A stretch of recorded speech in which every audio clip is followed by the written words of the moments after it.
Thank you, Brother Chairman, honored guests. I would first like to express my appreciation to you and your conference organizing committee for your courtesy in inviting me to participate here today. The topic assigned to me is the value of archives in education. I'm sure that anyone first considering that title would automatically think of the education referred to as being in the classroom. My thinking goes beyond that and is in terms that hopefully one's entire lifetime is a learning experience. For this reason, I'm speaking from my own personal experience, and I approach my subject from 2 points of view. First, as a consumer of archives, and secondly, as a worker in an archival collection. My introduction to the world of archives and the work involved came when I requested access to the historical records of the Grand Lodge of Manitoba and was subsequently directed to a pile of cardboard cartons about 6 feet wide, 4 feet deep, and 5 feet high. My initial reaction was quite a bit stronger than, golly gee whiz. My first thought was, how in blazes can I do any research in a mess like that? It's got to be organized. I went through the usual steps of consulting experts, developing a plan of arrangement, developing a computer database, and developing a set of policies.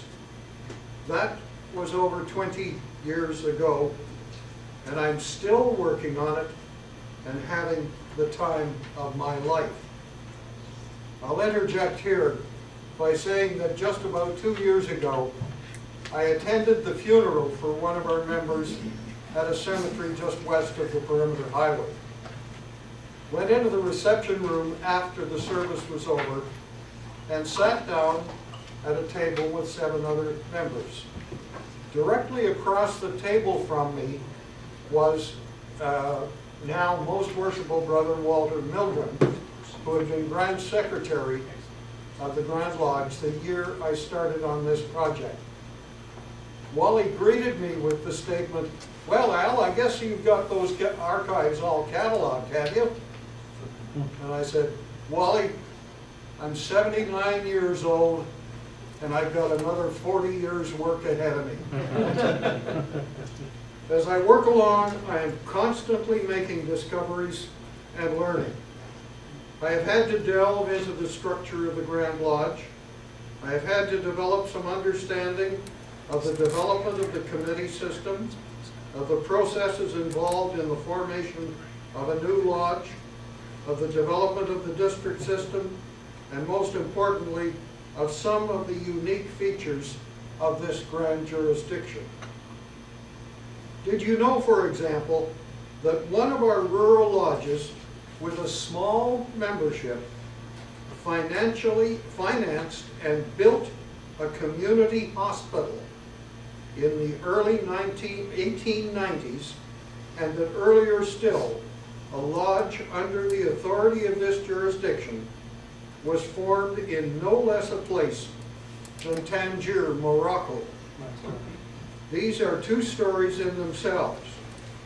Most recently, while entering accession records from one of our lodges into our collection database, I have come to realize that that database might be used to track the number of occasions on which a specific member had participated in the recorded work of the lodge by recommending a man for initiation or affiliation, by serving on a committee of inquiry, or serving in one of the offices of the lodge, as well as identifying the period during which that man was active in the work of his lodge.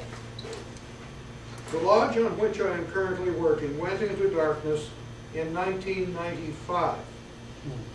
During the year following the closing of that lodge, I received a phone call from one of its members. He informed me that they had a number of the records from the lodge, and would I like to have them for the collection.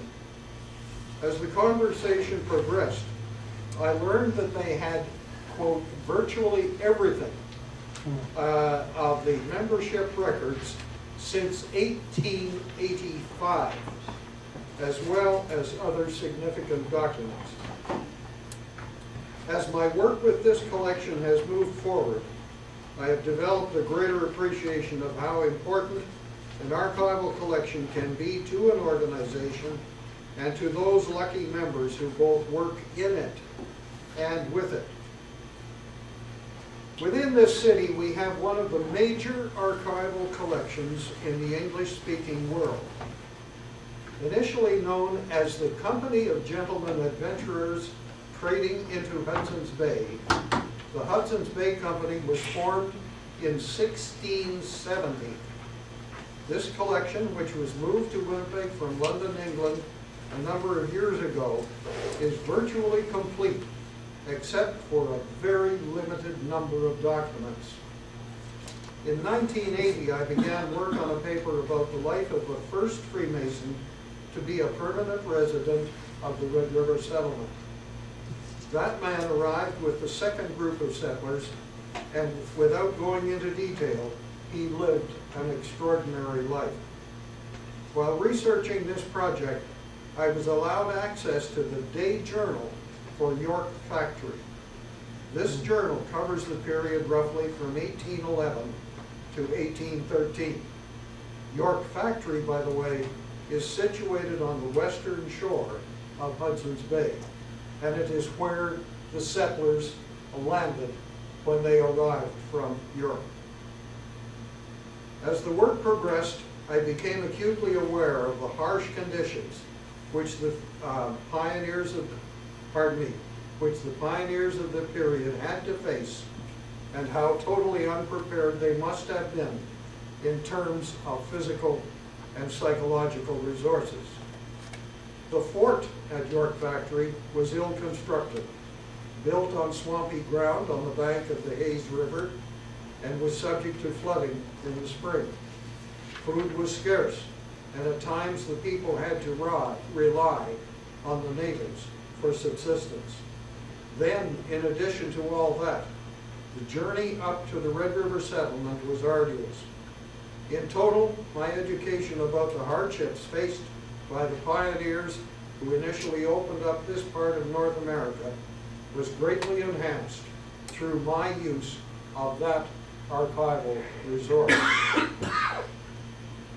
One of the great pleasures I find in working with this collection is in answering the inquiries I receive via email regarding family history, inquiries from people wishing to learn more about their grandfather or great-grandfather who had been a member of a lodge in this jurisdiction. On November 16, 1894, fire destroyed the Grand Trunk Hotel in an area now known as Chinatown in Winnipeg. The Grand Lodge office was located in that building, with the result that all of the records housed there were destroyed.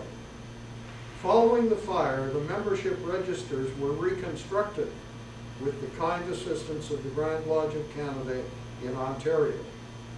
These registers contain more than 14,000 members.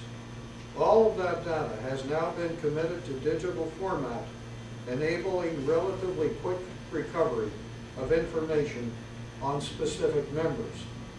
One remarkable situation developed just within this past year. On November 19th past, I received an inquiry regarding one of our past masters. The author of the email described or identified himself as a member of a lodge in the Chicago area and a great-great-great-grandson of the most worshipful Brother Thomas Boyd. I located the details and sent it off. Just 2 days later, on November 21st, I received a second inquiry regarding the same member from a gentleman in Toronto who identified himself as a member and a great-grandson of Most Worshipful Brother Boyd. I again retrieved the information and sent it to him and copied that email to the earlier inquirer, thereby enabling the two descendants to communicate with one another. That's remarkable. Imagine the surprise of both men Yeah. and the pleasure they might share in communicating and exchanging information with each other. That's quite remarkable. For the charter,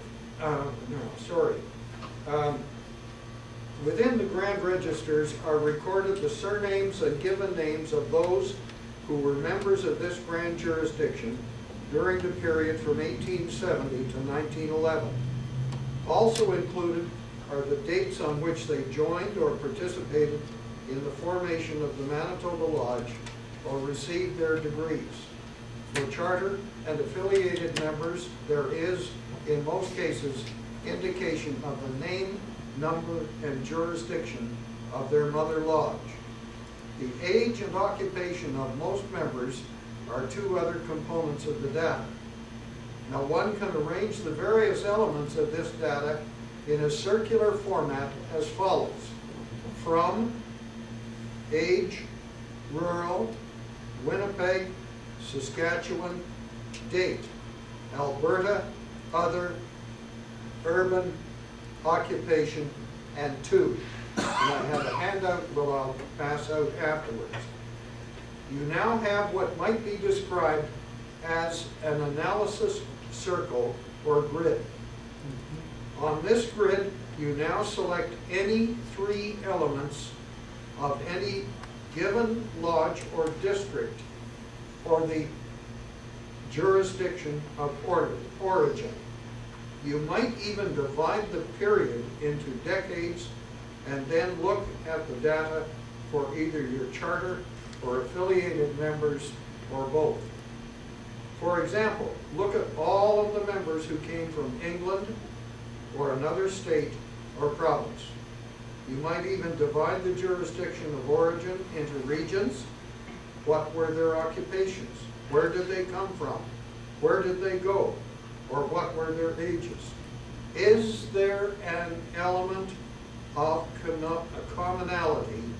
And if so, what is it? As you can see, you have the basis for a very rustic sociological analysis tool. This grid is appropriate for this Grand Lodge because there were initially lodges formed under the authority of this jurisdiction in what are now Saskatchewan and Alberta. We also had two lodges formed which now work under the Grand Lodge of British Columbia and the Yukon, as well as one in Ontario and one in Morocco. The two in the Yukon were in Dawson City and Whitehorse. The one in Dawson City was opened up at about the time of the gold rush. So there must be some stories there.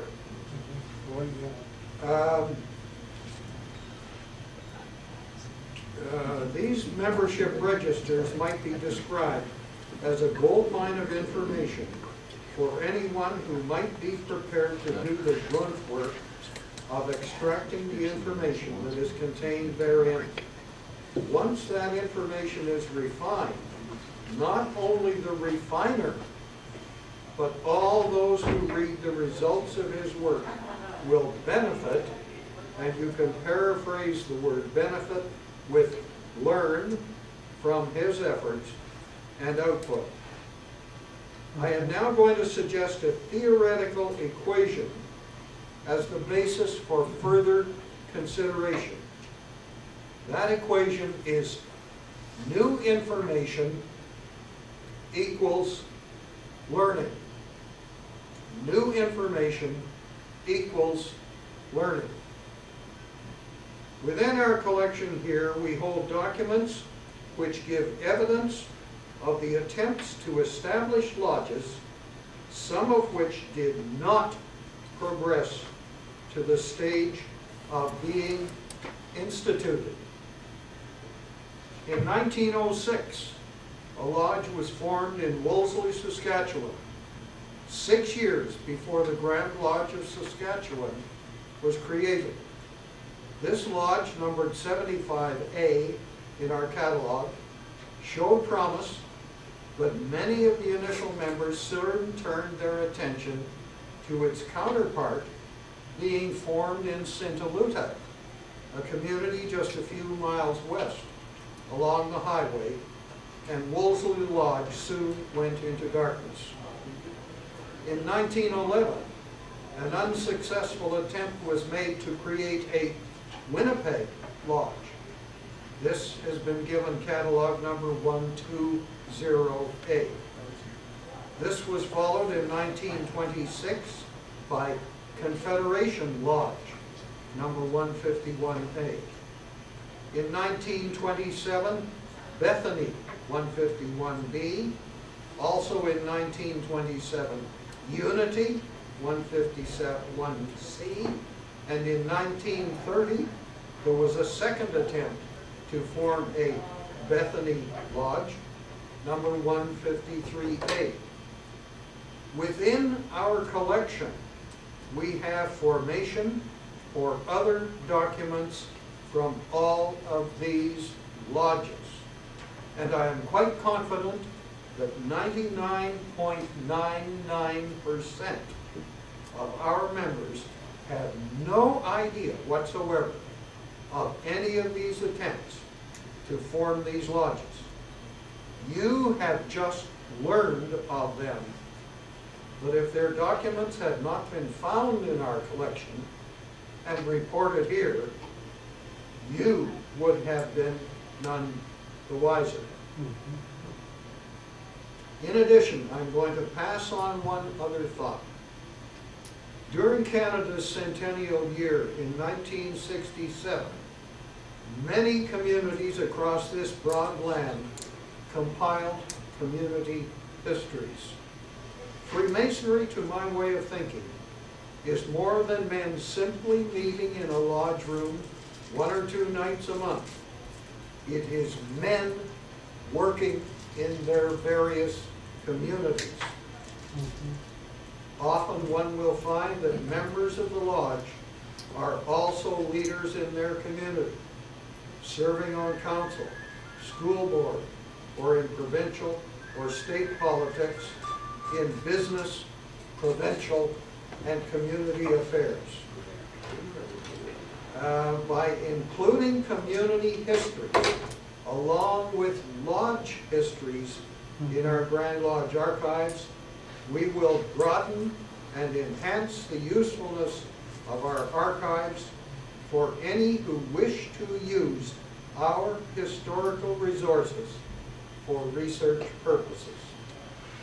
Within our collection documentation, we are developing administrative and custodial histories, which among other things include the names of charter members and past masters. Within each of these, I hope to include some information regarding those members who have given service to their wider communities. In conclusion, I throw out a challenge by pointing out that we are a history-based organization with both factual and traditional histories.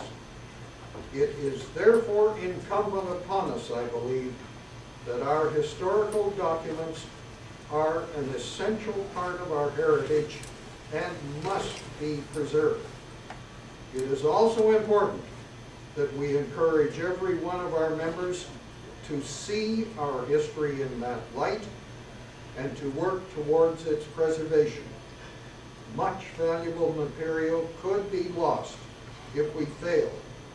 To me, failure is not an option.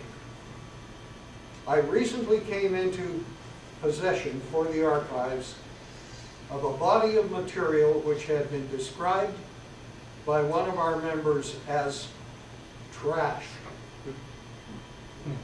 I had a look at this material. It was dirty. It was in bundles.